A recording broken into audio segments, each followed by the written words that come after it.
Hey, what's up, trader? It's Nikhil here from DesireToTRADE.com.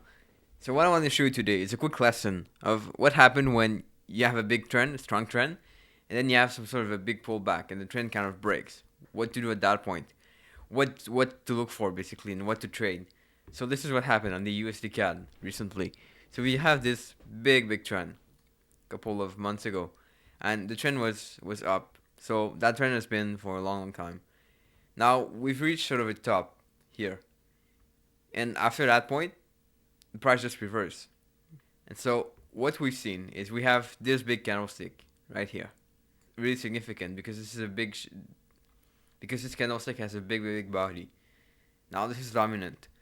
Now we've had some buyers trying to step in the market, trying to put some pressure here on that candle, but they failed. They failed right after because we still had that push lower of the price. So that means sellers were really aggressive at that point. Now, whether this is caused by a news or some other reason, something else, I don't really care. The only thing I see is this is happening. So we have to evaluate it and see what we can do with this. Now, in the past couple of days, we've had another move downward. We've had this candlestick trying to push a little bit higher.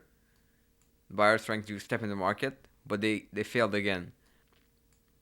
With this candlestick with a big body. Now, this is really predominant. This is really strong, I would say. But then a couple of days ago we had this hammer right below here. Now a hammer like this shows that buyers are stepping in the market a little bit more. They're more aggressive because they've been able to push the price from the low here all the way to the close of the candle. Now this is all the pressure by the buyers. Now let's see what kind of zone we could have traded at that point. When we have a strong uptrend, what we want to be looking for the next trade, when that trend is broken, we still want to buy. We still want to get in the direction of the trend. So we're looking for the next zone, and the next zone I see on that chart is this here. So this zone, because we had a consolidation here in the past. This has been a consolidation where price stayed within the range for a couple of days, and now we're still at that same place, meaning we could look for buy trade at that point, at that level. Now, the problem with this is we're not expecting necessarily price to go all the way up here because we've broken the trend. We have this big candle, we have this big candle, and we have even that big candle, all bearish. So it would be hard to expect that the price will go all the way up. But since we have that trend here, we're looking to mostly buy and buy in the direction of the trend. Now, a good way probably to do that trade would be to cut to trim in profit as you make the trade. In other words, if you were to buy at that level, which I don't necessarily recommend, you would maybe have to trim your profit around here. So close part of your position around that level here. And then you would probably go possibly all the way here to close your remaining position. So that's how I would do it personally. Now the key to remember here is when you have a reversal in the trend, when you have a stop in the trend, you don't make new highs and new lows. You don't make higher highs and higher lows. You want to be looking for buy, still in the direction of the trend, but you want to be looking at the next zone. The next zone is here. You want to be looking for significant pressures by the buyers, showing that they want to do a bounce in the price. And this is what we've had kind of here. We've had some sort of bounce at that level. Now whether that level will hold, it's impossible to tell. It could hold, it could not hold, but this is some evidence.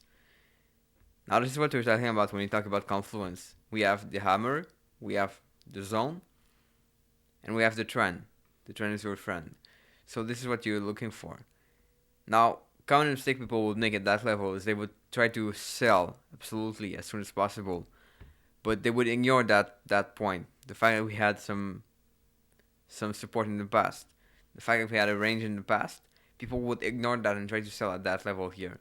This is not the best idea because we had this in the past. A lot of people will also try to buy as soon as possible, meaning as soon as you see a bit of evidence, they would like to buy. But that's not really realistic also, because you cannot expect price to go as high as before. You can only expect price to bounce at that point, and then we're going to see what's going to come after. Two ways we have after. First way, we're going to have some sort of sideways market, meaning price will go up and down, up and down, up and down, up and down, until we have a break at some point. We could have a break here, or we could have a break above here, let's say. So those are two possibilities. Or the other possibility is price could simply go lower here. Price could go lower. Now the key to remember here is we have to adjust depending on what price does. If we end up having that range here, we're gonna look for strategies with ranging market, strategy that works in ranging market. And if we're going to have a move down here, we're gonna look more for strategies that works in trending market. So we're gonna probably sell on the retracement.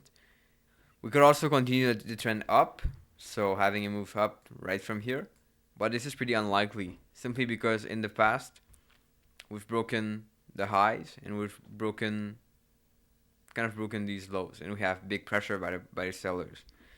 So this is really what to look for. And the best thing to look for, as I said right now, is probably a bounce.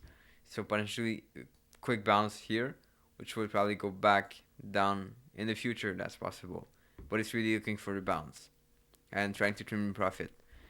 So this was only a quick video. I just wanted to let you know what's happening when you kind of break a trend, when you kind of break an uptrend in that case, and what you have to look for. And I have to tell you that precisely.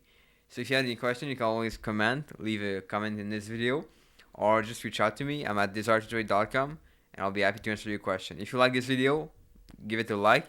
If you want to subscribe to the channel, I would love it, and I'll see you back pretty soon.